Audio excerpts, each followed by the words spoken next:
Good morning and welcome to the 445 Productive Through Joy Show with your host and your boy, Dr. Michael Datcher. The show airs each weekday morning. We hella early at 4:45 a.m. here on YouTube's Michael Datcher channel. Then 4:45 p.m. on Facebook Live, guys. Today we're talking about a super important topic called peace of mind, a thing that many of us struggle with, including myself in these pandemic murderous times.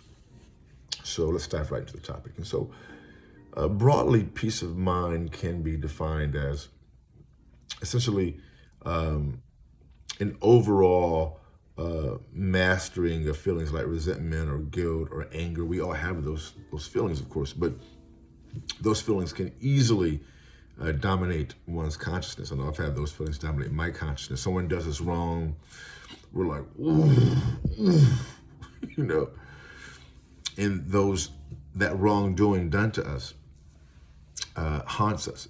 It makes us, we think about it all the time. It'll pop in our head. It'll take us out of the blue on just another path. I know I've had days where I've just, months where I've just been going through my life and doing things, and then I'll get a thought about some past misdeed done to me, and I'll just be thinking like I'm in a dream, just thinking about it right in the middle of my very busy day for 5 minutes here, 8 minutes there, a half hour here, 2 hours here in the same day. People literally living rent free in my head because I felt like, they were, inappropriate and did things that are wrong, or things that I've done wrong, where I may have hurt someone or just made a poor decision. And then that decision has impacted other people, and that also bothers me, right? So many of us have similar types of narratives to share. And so that really impacts us, our ability to be our best selves, our ability to be productive, our ability to be happy and present for people who are in our present lives right now. Because, of course, when you are reflecting on the past, especially when you get in that deep revelry where you're like, oh, my God, you aren't in the present because you're in the past. You're not fully here with the people you're with. I've had that. I've had to, snap out of that so many times during the same day because I'm like, whoa, I got kids. I got things to do right now. And it's so easy to do that. So peace of mind is when you can largely master that phenomenon of being taken out of the present moment.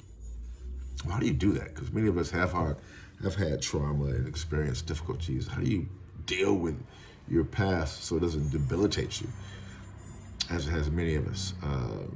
In some ways that we can barely function, or as is oftentimes gendered for men, especially that we medicate on alcohol, drugs, sex, anything that can help us kind of assuage the pain. So how do you deal with it? How do you deal with this idea of, being in the present moment? Well, that's one of the keys there, is finding a way to be in the present moment. So practically, what does that look like? Well, one really effective strategy that I find has helped me so much is developing what we call a gratitude practice. Being in the habit throughout your day of saying what you're actually grateful for. I'm grateful that I can see. I'm grateful for my lady. I'm grateful for my kids. I'm grateful for my health. When you are in the habit of saying that, and in a real way, acknowledging that, it offers context to the bad things that have happened. Or for me recently, I was thinking about a thing that happened, a while ago that had a tremendous impact on my life. It was, really a catastrophic impact, honestly. But it didn't kill me, And so as a result of that, situation, I had to do a whole bunch of other stuff to circumnavigate it, or just to handle it, And that whole bunch of other stuff led to other opportunities, basically. So I was thinking about that thing that happened, and thinking about, wow, but I have to say that thing that happened has led to things in my present life that have also happened, But, what's funny is that even though good things did not come out of that, but as a result of surviving people not treating the MD right, I had to make moves, and the making of those moves, led to some good things. And so, but even though that happened, it was funny is that I'm still bothered by people doing me wrong, because I tend to try to treat people the right way, how I want to be treated. I'm always stunned when people like, especially if people in my circle, people who I know who are in my life don't act right. It's so shocking and surprising. I'm always like, I make this face, I make that sound.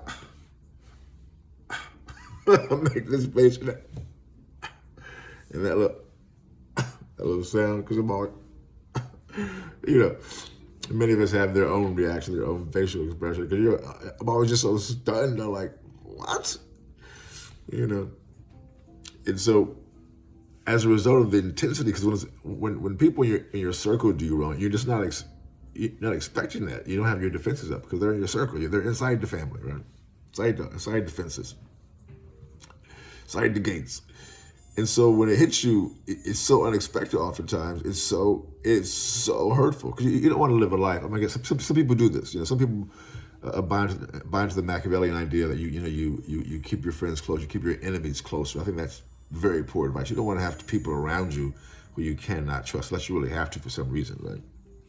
That's terrible advice, because when that's your life, I mean, it can work as a defense, but I don't want to live my life in defense to the point where people who are in my circle, who are my enemies, are closer than my friends. I mean, that's not how I want to be living my life.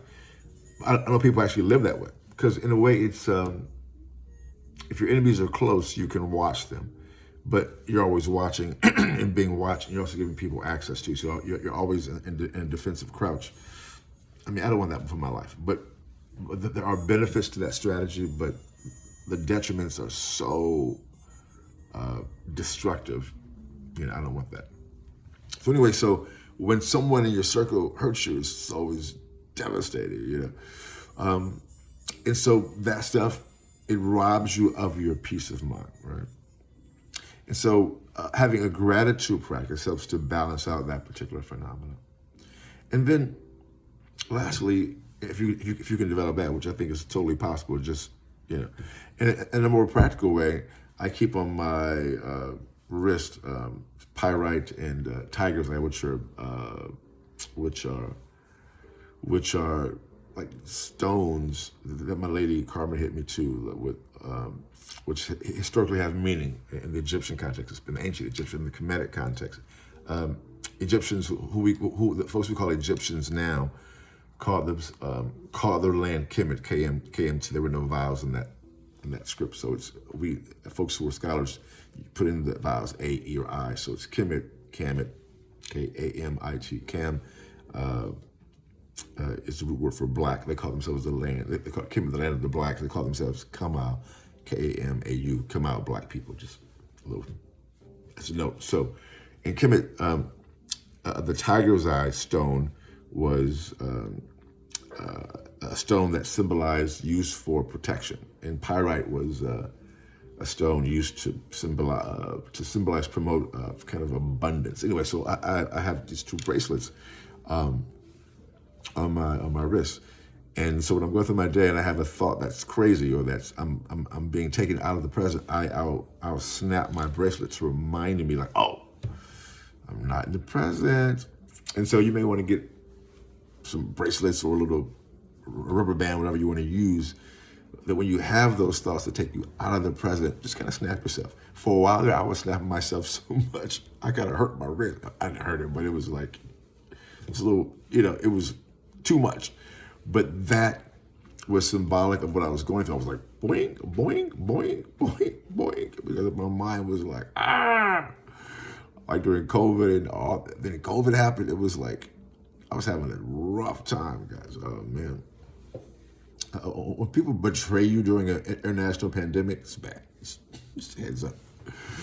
And so you want to find your own way to deal with these phenomena so you can be in the present moment, okay? Boom goes the dynamite, guys. We'll see you this afternoon. It's Friday, so last of the week. This afternoon at 4:45 p.m. Until then, let's talk about it and be about it. Deuces. I'm out.